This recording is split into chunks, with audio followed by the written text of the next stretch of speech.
Alright, fuck it, let's get straight into it, because y'all already know it's another episode of Car Talk, and happy Thanksgiving. Got my little douce, we ready to go, alright?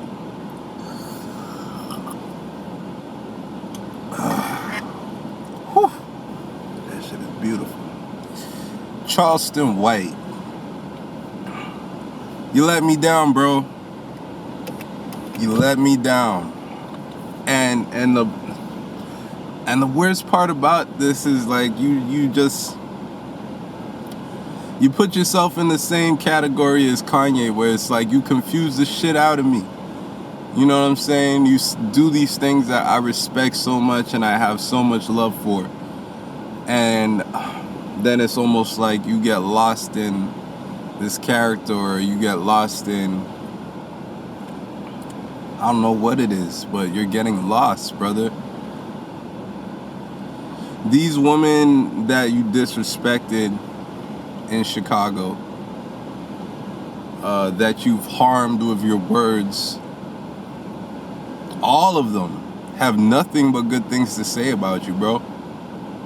FBG Doug Mom came out and said she don't know what's to you, but she appreciates everything that you did for her, because nobody else did anything like that for her. You know, all of these mothers that you're disrespecting, and then you're just saying these horrible, disgusting, base things about, like, I'm waiting for the punchline, because every time you did that with a rapper, there was a punchline. So you came out, you said, fuck Nip. I said, whoa, what the fuck?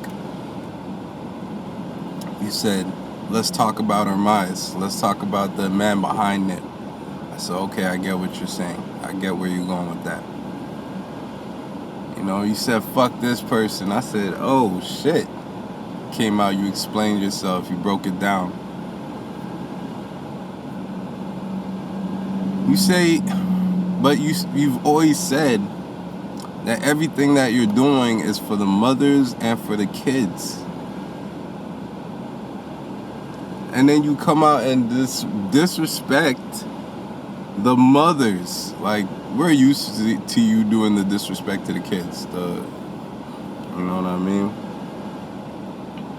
But these mothers that you had personal relationships with, that you met, that you spoke to, that you had conversations with, that have never disrespected you, that have never trampled your name or said anything wrong about you publicly, and I don't believe privately. Because why would they? You gave them a voice. You gave them a platform. What are you doing, fam? You're pulling out guns in interviews. You're pulling out guns in interviews.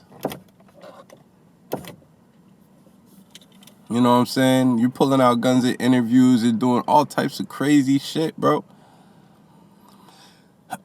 Shit that doesn't make sense. You're disrespecting. I don't personally care about you disrespecting an entire city. That doesn't matter to me. Because, like, if you're trying to get attention towards a message, then do what you gotta do, bro. You feel me? If you're saying fuck Chicago because Chicago ain't taking care of their kids, they ain't taking care of their community or whatever, and you want to try and do something, come behind and do something to actually improve on what's going on over there in Chicago, then cool. That's what I always respected about you, that you were actually a man of action, that your words were just your words, and that behind those words were actions that actually displayed how you truly feel about our communities and our people. But everything's getting confused now, bro. I don't know if there's any coming back from this, but if there's a way for you to navigate back from this, if there's a way for you to apologize and a way for you to make up for the hurt that you've caused, please, I implore you to do so, bro. I know you don't give a fuck about me. I know you don't give a fuck about anybody. I know you don't give a fuck about nobody's opinion. I know you don't do this for me. I know you don't do this for black people, like you said. You do this for the kids, right? I don't know, so that you can continue to stay around and have a positive influence on these kids, however that is that you're doing it, whether it's privately and in person, so that you can continue to stay around and be a voice that we need to say these things. Like, you're so highly intellectual, bro. Like, I hear you speak sometimes, and then I'm like, oh, he an ignorant ass nigga, right? And then he'll just switch. Like, you just switch. Like, there's something in you that takes over it. It's like the spirit takes over, and then you start kicking knowledge and giving facts and dropping game. Bro, and these kids are listening to you, bro, because you're entertaining. And you give them that ignorant shit, and they love it. You know what I'm saying? And then you switch and you drop that knowledge on them, and it's just a beautiful mixture. Just perfect. Perfect. God put you on this planet for a reason, Mr. Charleston. There's things that you're saying that we need to hear. But in order for that mission to continue, you have to not destroy yourself, bro. At this point, it's not the FBI that's going to get you. It's not the CIA that's going to get you. It's none of them things that's going to get you, bro. It's your own fucking mouth, nigga. Like, your own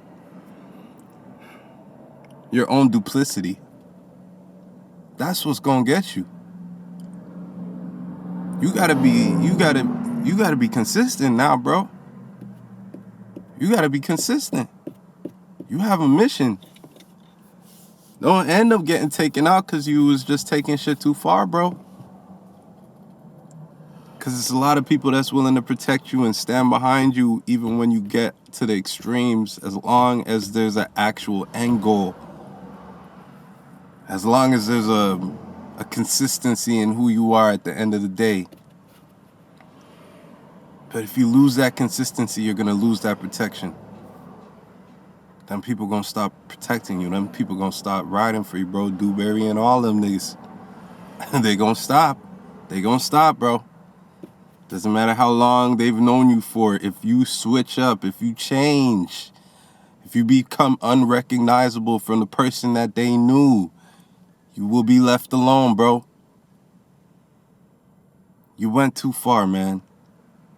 You went too far. And I'm not even talking about on the Interviewer, because that was just hard to watch. It was just... And I was just like, okay, he's being super ignorant right now. Okay, he's gone for the gun.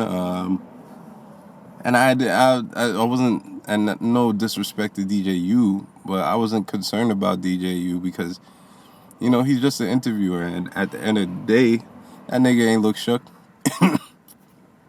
That nigga did not look concerned at all. You feel me? I wasn't concerned about him. What I was concerned about was the extremes that you were going to. I've heard you say fuck the kids before. That wasn't shocking to me. I've heard you say fuck Chicago before. That wasn't shocking to me. Fuck the mothers, bro? You put together an entire program for these guys to get their voices out and speak and be heard. And then my first hint that you might not be who you say you are is when you took it personally that you got cut out of that deal. Okay, so Rainwater took your idea, right? Stole your idea, ran with it. Is it about your credit or is it about the mothers having a voice? So come out and say, fuck Rainwater, this nigga is a two-faced son of a bitch. But I'm happy the mothers got a chance to get their voices heard and say what they needed to say, and that the impact of what I was trying to do was felt. What is it about now, bro? What is it about? Like, bro, you've earned the respect of so many people, bro, and I know in order to be who you are, you can't care about it. I know that. I know we have similar callings. So I understand that if you have a particular type of calling, you have to inoculate yourself from the opinions of others. Because you have to be able to move in your own truth, regardless of the consequences.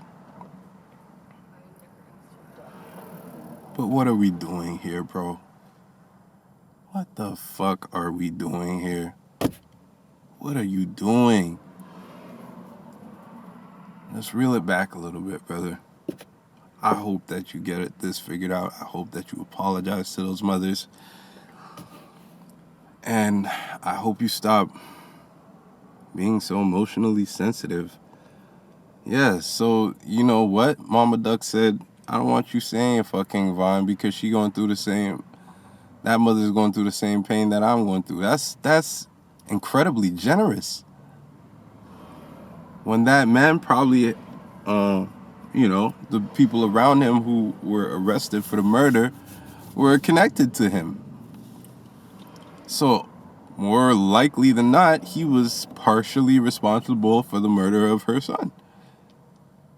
And for a woman who's going through that type of pain to express compassion for the mother of another son who was involved in a life or death situation with your son is incredible. That should be applauded. It shouldn't hurt your ego that she said, please stop talking about that woman's son like that. You're doing too much, bro. It should not be harmful to your ego. And if it does harm your ego, or you do find that this is something that's not conducive to your mission, there should be a more respectful way of addressing these women, bro. You talk about us in hip-hop all the time and how we address our black woman and how we refer to our black woman, and you talking about fuck that black bitch and fuck that hoe, and so she could suck a dick or blah, blah. Like, why are you talking like that, bro? This is not that time, bro. This is not that time. I don't know what you're doing. Maybe you're doing it for the attention so that you could come back and talk about something meaningful. But at the end of the day, you've kicked women who are already being dragged through the mud for the views, for the attention. At what point does it become too much, bro? People that you've had personal interactions with, at what point does it become too much? Relax, bro. Get back to your fucking mission, bro. We need you out here. We need you. I already know what time it is. Family, money, everything. Let's get it, baby. Whoa!